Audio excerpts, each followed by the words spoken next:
اعوذ باللہ من الشیطان الرجیم بسم اللہ الرحمن الرحیم۔ تو آج ہم صحیح مسلم کی حدیث نمبر 135 کو سمجھنے جا رہے ہیں۔ دعا ہے کہ اللہ پاک ہمیں دین اسلام پر صحیح طرح سے عمل پیرا ہونے کی توفیق عطا فرمائے اور ہمارے دلوں کو ایمان کے نور سے منور فرمائے۔ تو چلیے آج کی اس حدیث نمبر کو شروع کرتے ہیں۔ بسم اللہ الرحمن الرحیم۔ حرملہ بن یحییٰ، عبداللہ بن وہب، یونس ابن شہاب، سعید بن مسیب اپنے والد سے روایت کرتے ہیں کہ جب ابو طالب کی وفات کا وقت قریب آیا تو رسول اللہ صلی اللہ علیہ وآلہ وسلم ان کے پاس تشریف لائے تو ابو جہل اور عبداللہ بن امی بن مغیرہ کو ان کے پاس موجود پایا۔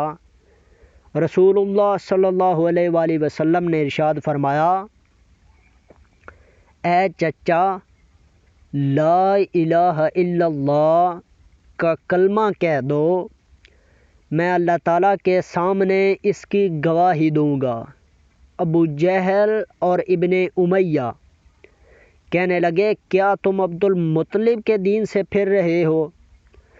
مگر رسول اللہ صلی اللہ علیہ وآلہ وسلم بار بار کلمہ توحید اپنے چچا ابو طالب کے سامنے پیش کرتے رہے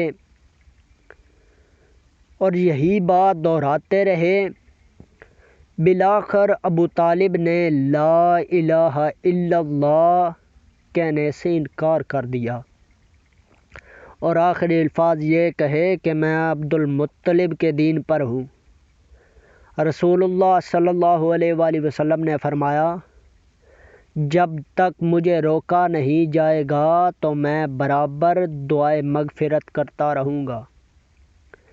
اس پر اللہ تعالیٰ نے آیت ما کان للنبی والذین آمنوا ان یستغفروا للمشرکین ولو کانوا اولی قربی من بعد ما تبین لہم انہم اصحاب الجحیم۔ سورۃ توبہ کی 113 آیت نمبر ہے۔ نازل فرمائی، نبی مکرم صلی اللہ علیہ وآلہ وسلم اور مومنوں کے لیے یہ بات مناسب نہیں کہ مشرکوں کے لیے دعائے مغفرت کریں اگرچہ وہ رشتہ دار ہوں، جبکہ ان پر یہ ظاہر ہو گیا ہو کہ وہ دوزخی ہیں۔ اور اللہ تعالیٰ نے ابو طالب کے بارے میں رسول اللہ صلی اللہ علیہ وآلہ وسلم کو خطاب فرماتے ہوئے یہ آیت نازل فرمائی، اِنَّكَ لَا تَهْدِي مَنْ أَحْبَبْتَ وَلَكِنَّ اللَّهَ يَهْدِي مَنْ يَشَاءُ وَهُوَ أَعْلَمُ بِالْمُهْتَدِينَ۔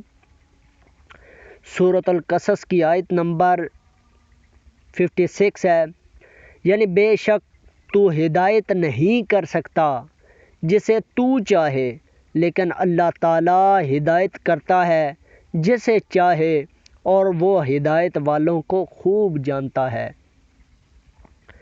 بسم اللہ الرحمن الرحیم۔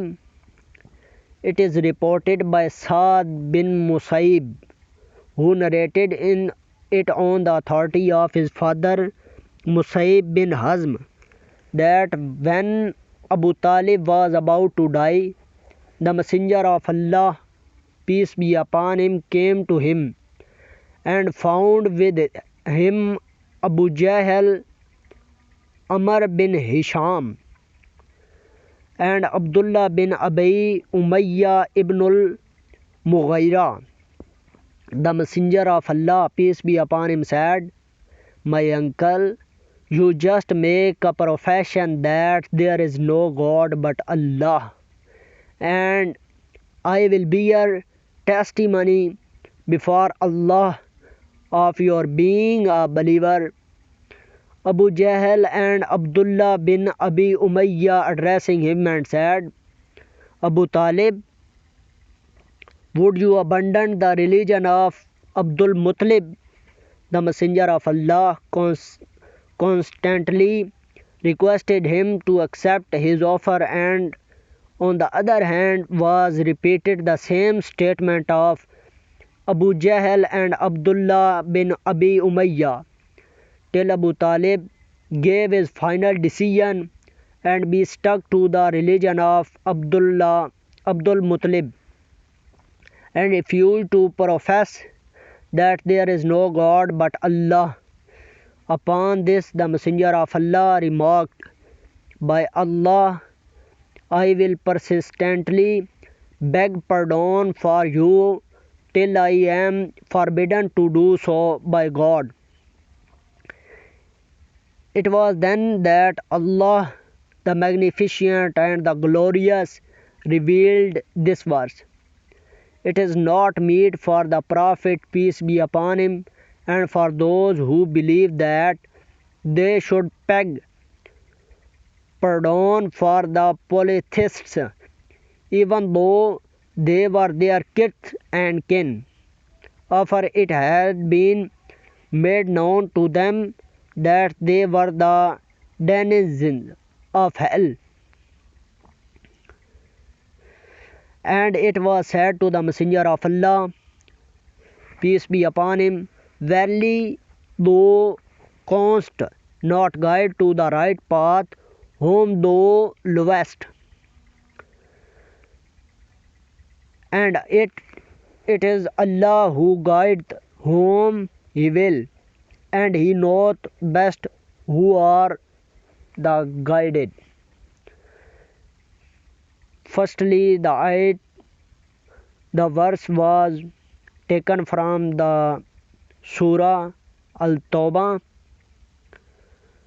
verse number 113, and second verse is taken from the Holy Quran, verse number 56, Surah name Al-Qasas.